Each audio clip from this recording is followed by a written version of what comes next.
नमस्कार दोस्तों, अगर आपने हमारा चैनल सब्सक्राइब नहीं किया तो जल्द से जल्द कर ले। तो चलिए शुरू करते हैं आज की कहानी। सुनील अपनी पत्नी नेहा को कहता है कि मैं 4-5 दिन के लिए ऑफिस के काम से शहर से बाहर जा रहा हूँ। तुम माँ का ध्यान रखना और समय पर दवाई देते रहना। माँ की तबीयत इन दिनों ठीक नहीं रहती। दूसरे दिन सुबह माँ को बुखार और खांसी होने लगती है। खांसते खांसते माँ हांफने लगती है। तो ये देखकर नेहा घबरा जाती है। वो तुरंत सुनील को फ़ोन लगाने लगती है तो माँ मना कर देती है। कहती है, बहू मैं अभी खांसी बुखार की गोली ले लेती हूँ। सुनील को फ़ोन करके क्यों परेशान करती हो? नेहा माँ की जिद के आगे चुप हो जाती है। दवाई लेने के बाद माँ कुछ समय तो आराम से सो जाती है, लेकिन थोड़े समय बाद फिर खांसी चलने लगती है। खांसते खांसते हांफने लगती है। नेहा माँ की कमर को मसलने लगती है और बहुत बुरी तरह घबरा जाती है। खांसते खांसते माँ जमीन पर गिर जाती है और अपने सीने को मसलने लगती है और अपनी बहू को कहती है, बहू मुझे सांस लेने में परेशानी हो रही है। तो नेहा तुरंत माँ को हॉस्पिटल ले जाने को तैयार होने लगती है, लेकिन तब तक माँ बेहोश हो जाती है। नेहा तुरंत सुनील को फ़ोन लगाने की कोशिश करती है, लेकिन फ़ोन लगता ही नहीं है। नेहा पड़ोसी में रहने वाली आंटी को बुलाती है। कहती है, आंटी माँ की तबीयत खराब हो रही है, मैं माँ को हॉस्पिटल लेकर जा रही हूँ। नेहा माँ को हॉस्पिटल में भर्ती कराकर तुरंत सुनील को फ़ोन लगाती है। सुनील को जैसे ही मालूम पड़ता है वो तुरंत काम छोड़कर वापस आ जाता है। डॉक्टर सुनील को माँ को आईसीयू में भर्ती कर दवाइयाँ लिखकर देते हैं। नेहा वो दवाइयाँ ले आती है। सुनील हॉस्पिटल में जैसे ही पहुँचता है तो डॉक्टर उसे कहते हैं कि आपकी माँ की 2-3 जांच करवानी पड़ेगी। तो सुनील वो जांच करवाने के लिए राजी हो जाता है। जांच रिपोर्ट आने के बाद डॉक्टर सुनील को अपने कमरे में बुलाते हैं। उसे कहते हैं कि हमने आपकी माँ की रिपोर्ट देखी। Your mother is in very critical condition. She has 4th stage cancer. उनके पास ज़्यादा समय नहीं है। तो ये सुनकर सुनील घबरा जाता है।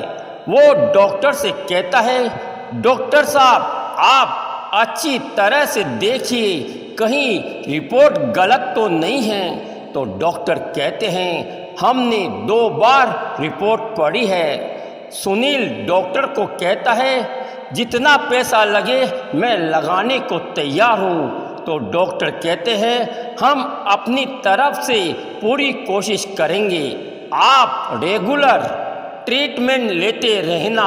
सुनील की माँ 3 दिन हॉस्पिटल में रहने के बाद घर आ जाती है। डॉक्टर ने सुनील को साफ कह दिया कि तुम्हारी माँ 4-5 महीने से ज़्यादा नहीं जीने वाली। ये सुनकर सुनील घबरा जाता है। वो घर पर माँ को लाने के बाद परेशान रहने लगता है, फिर भी अपनी माँ को कभी एहसास नहीं होने देता कि डॉक्टर ने जवाब दे दिया। एक दिन सुनील नेहा को कहता है कि माँ की हालत कभी भी खराब हो सकती है, तुम सब तैयारियां करके रखना। डॉक्टरों ने माँ को 4-5 महीने का ही समय दिया है। माँ अब ज़्यादा दिनों तक जिंदा नहीं रहेगी। मैं चाहता था माँ को तीर्थ स्थानों पर ले जाऊं, लेकिन डॉक्टरों ने साफ मना कर दिया कि माँ को कहीं मत ले जाना, इनको आराम करने देना। यह कहकर सुनील नेहा के घुटनों पर सिर रखकर रोने लगता है। नेहा सुनील का हौसला बांधती है। सुनील फिर कहता है, माँ ने शुरू से ही गरीबी में दिन बिताए, पिताजी भी मजदूरी करते थे। पिताजी की मौत के बाद माँ घरों में खाना बनाने जाती थी। मैं काफ़ी छोटा था, मुझको भी अपने साथ लेकर जाती थी। एक दिन मेरी माँ पर मालकिन ने चोरी का इल्ज़ाम लगा दिया था। माँ बहुत रोई और हाथ जोड़कर बोली, मालकिन मैंने आपके रुपए नहीं चुराए। तब भी मालकिन नहीं मानी और मेरी माँ पर थप्पड़ लगाकर जोर से बोली, तू ही तो थी यहाँ पर, तेरे रहते हुए रुपए गायब हुए। माँ रोती रही, लेकिन मालकिन को मेरी माँ पर तरस नहीं आया। थोड़ी देर बाद मालकिन के पति आए। वो बोले कि रुपए तो मैं ले गया था। तो उन्होंने मेरी माँ से खुद ने और मालकिन से माफ़ी मंगवाई, लेकिन जो थप्पड़ मालकिन ने मेरी माँ को मारा था उसकी गूंज आज भी मेरे कानों में गूंजती है। मैंने प्रण कर लिया था कि मैं पढ़ाई करके कुछ बन गया तो अपनी माँ को जीवन का हर सुख दूंगा। इसलिए मैं अभी बच्चे भी पैदा नहीं कर रहा हूँ कि माँ की इच्छा थी कि वो तीर्थ स्थलों की यात्रा करे, लेकिन माँ की बीमारी की वजह से मैं टूट गया हूँ। अब मैं क्या करूँ? ये कहकर सुनील रोने लगता है।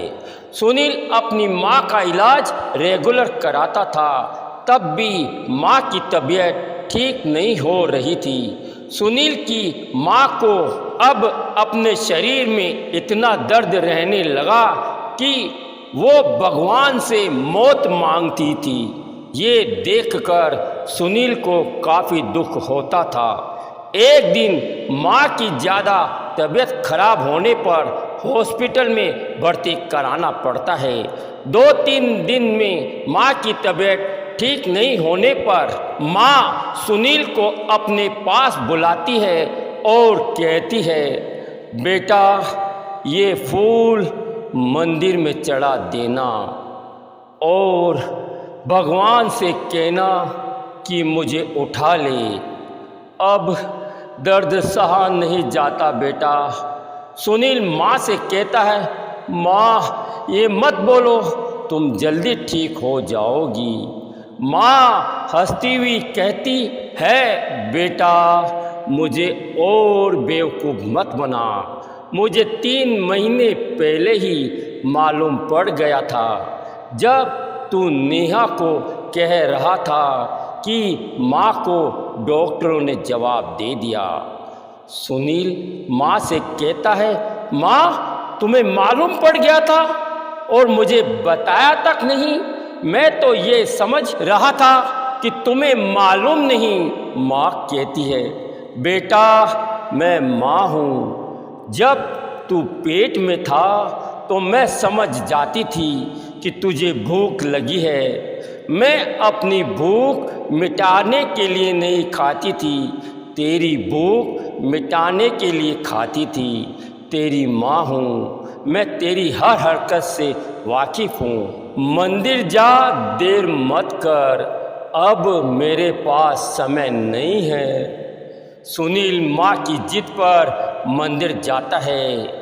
सुनील मंदिर में भगवान के सामने कहता है, भगवान आज मुझे आपसे शिकायत है। जिस माँ ने मेरे पिता की मौत के बाद अपने बेटे को माता पिता का प्यार दिया, जिंदगी भर तकलीफ़ें सहकर जिस बेटे को काबिल बनाया, वो बेटा जब कुछ बन जाता है तो क्यों उससे उसकी माँ को छीन रहे हो? जिस माँ ने जिंदगी भर तेरी पूजा की, मुझे कहती थी कि मैं रहूं या नहीं रहूं, लेकिन मंदिर जाना मत छोड़ना। क्यों उस माँ को आप जिंदगी नहीं दे सकते?